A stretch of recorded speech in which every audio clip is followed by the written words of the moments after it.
Good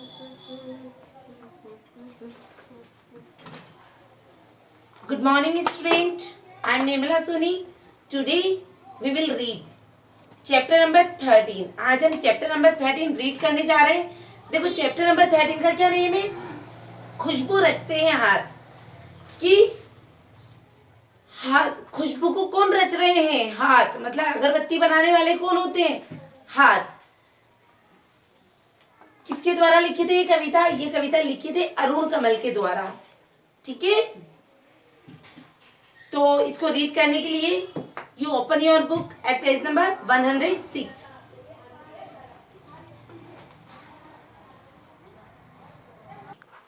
देखिए class 9 खुशबू रचते हाथ. कविता पढ़ने से पहले हम इसके राइटर अरुण कमल के बारे में जानते हैं.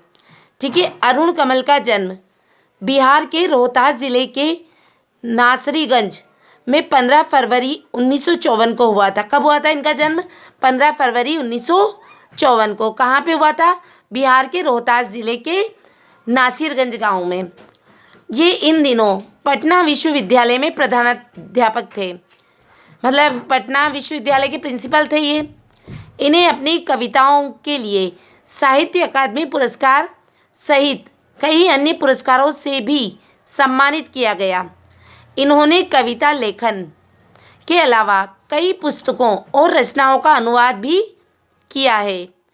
अरुण कमल की प्रमुख कृतियां हैं अपनी केवल धार, सबूत, नए इलाके में, पुतली में संसार तथा कविता और समय.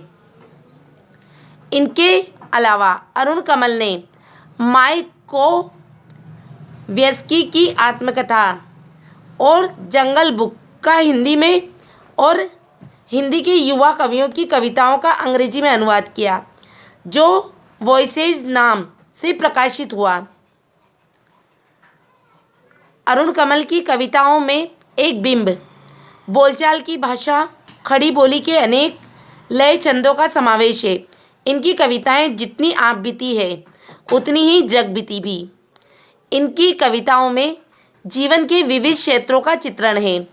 इस विविधता के कारण इनकी भाषा में भी विविधता के दर्शन होते हैं. ये बड़ी कुशलता और सहजता से जीवन प्रसंगों को कविता में रूपांतरित कर देते थे. मतलब जीवन के प्रसंगों को, जीवन की घटनाओं को ये कविता में बदल देते थे. इनकी कविता में वर्तमान शोषण मूलक व्यवस्था के खिलाफ आक्रोश, नफरत और उसे उलटकर एक नई मानवीय व्यवस्था का निर्माण करने की आकुलता सर्वत्र दिखाई देती है. देखिए आज हम अरुण कमल की सेकंड वाली कविता पढ़ रहे हैं. इस पाठ की दूसरी कविता खुशबू रचते हैं हाथ सामाजिक विषमताओं को बेनकाब करती है. यह किसकी और कैसी कारस्तानी है जो वर्ग समाज में सौंदर्य की सृष्टि कर रहा है. मतलब जो वर्ग समाज में सुंदरता ला रहा है और उसे खुशहाल बना रहा है, वही वर्ग अभाव में, गंदगी में जीवन बसर कर रहा है. लोगों के जीवन में सुगंध बिखराने वाले हाथ भयावह स्थितियों में अपना जीवन बिताने पर मजबूर है. क्या विडंबना है कि खुशबू रचने वाले ये हाथ दूर दराज के सबसे गंदे और बदबूदार इलाके में जीवन बिता रहे हैं. स्वस्थ समाज के निर्माण में योगदान करने वाले ये लोग इतने उपेक्षित हैं. आखिर कब तक? देखो कविता पढ़ने से पहले हम इसके कठिन शब्द भी जान लेते हैं. इलाका से लेके आकाश तक कविता फर्स्ट के शब्दार्थ है. आपको कविता सेकंड के शब्दार्थ देखने हैं अभी. नालों का अर्थ होता है घरों और सड़कों के किनारे गंदे पानी के बहाव के लिए बनाया गया रास्ता. मतलब घरों और सड़कों के किनारे गंदा पानी निकलता है, उसके लिए रास्ता बनाते हैं, उसे क्या बोलते हैं? नाले. कूड़ा करकट होता है कचरा, रद्दी, है ना. टीले होते हैं छोटी बस्ती. जख्म होता है चोट या घाव. मुल्क मीन्स होता है देश. केवड़ा क्या होता है? एक छोटा वृक्ष जिसके फूल अपनी सुगंध के लिए प्रसिद्ध है. खस को हम पोस्ता बोलते हैं. रात रानी होता है एक सुगंधित फूल. मशहूर मीन्स प्रसिद्ध. देखिए कविता सेकंड, खुशबू रचते हैं हाथ। कई गलियों के बीच, कई नालों के पार, कूड़े करकट के ढेरों के बाद, बदबू से फटते जाते इस टोले के अंदर, खुशबू रचते हैं हाथ, खुशबू रचते हैं हाथ।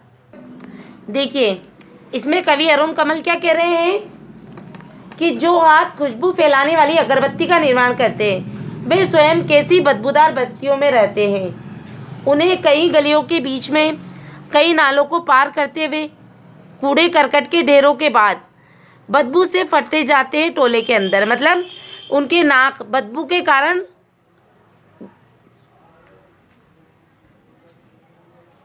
उनके नाक बदबू के मारे फटने जैसे हो जाते हैं टोले के अंदर। टोले के अंदर मतलब क्या बताया था मैंने, टोले का अर्थ आपको छोटी बस्ती है ना, तो छोटी बस्ती के अंदर खुशबू रचते हैं हाथ, खुशबू रचते हैं हाथ। मतलब देखो जो खुशबू फैलाने वाली अगरबत्ती का निर्माण करते हैं वे स्वयं कैसी बदबूदार बस्तियों में रहते हैं।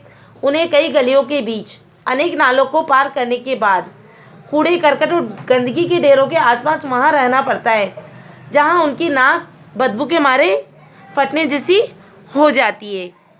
उभरी नसों वाले हाथ, घिसे नाखूनों वाले हाथ, पीपल के पत्ते से नए नए हाथ, जूही की डाली से खुशबूदार हाथ।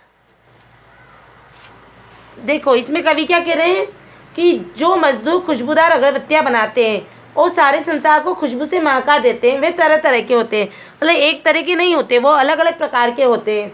जैसे अगरबत्ती बनाने वाले, वे जो अगरबत्ती बनाते हैं उनमें बूढ़े व्यक्ति भी होते हैं जिनकी की नसें उभरी हुई होती है, उनके नाखून घिसे हुए होते हैं। मतलब ज़्यादा काम करने के कारण उनके नाखून घिस जाते हैं, ऐसे लोग भी वहाँ पे काम करते हैं। पीपल के पत्तों जैसे नए नए हाथ, मतलब नए नए हाथ होना मतलब छोटे बच्चे भी जिनके हाथ की पीपल के पत्तों के समान है वो भी वहाँ पे काम करते हैं। जूही की डाल से खुशबूदार हाथ, और जवान इंसानों के हाथ जिस तरह से होते हैं जूही की डाल के समान या बिल्कुल नाजुक मुलायम, है ना, उसी तरह के जवान लोगों के हाथ भी होते हैं उनमें अगरबत्ती बनाने वालों में। गंदे कटे पटे हाथ, मतलब अधिक काम करने के कारण जिनके हाथ गंदे हो गए हैं, उनमें कट लग गए हैं। जख्म से फटे हुए हाथ, ऐसे हाथ जो या तो अपने मालिक से पिटाई खाकर जख्मी हो गए, ऐसे हाथ भी उसमें होते हैं। खुशबू रचते हैं हाथ, खुशबू रचते हैं हाथ। देखो इसका सारा सार क्या निकलता है कि इसमें वे बूढ़े बूढ़ियों भी है जिनके हाथों की नसें उभर चुकी है, जिनके हाथों के नाखून काम करते करते घिस चुके हैं। अगरबत्ती बनाने वाले वे नन्हे बालक बालिकाएं भी हैं जिनके हाथ पीपल के पत्तों के समान कोमल है। उनमें वह नवयुवतियाँ भी है जिनके हाथ जूही के फूल की डाली के समान खुशबूदार है।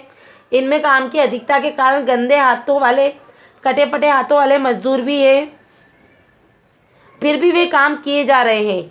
इतनी विपत्तियों के बावजूद ये काम करते चले जा रहे हैं।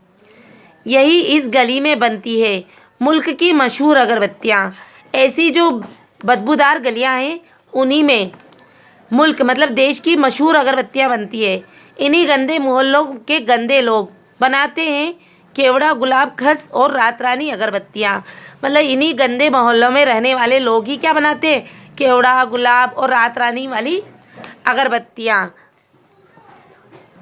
नेक्स्ट देखिए, दुनिया की सारी गंदगी के बीच दुनिया की सारी खुशबू रचते हैं हाथ। ये लोग क्या करते हैं, खुद तो गंदी बस्तियों में रहते हैं लेकिन दुनिया में खुशबू फैलाने के लिए क्या करते हैं, खुशबूदार अगरबत्तियों का निर्माण करते हैं। खुशबू रचते हैं हाथ, खुशबू रचते हैं हाथ। देखिए इस पूरे का क्या अर्थ निकल रहा है कि कवि कहते हैं कि देखो कैसा हो रहा है, देश की प्रसिद्ध अगरबत्तियाँ इस गंदी तंग बदबूदार गली में बनती है।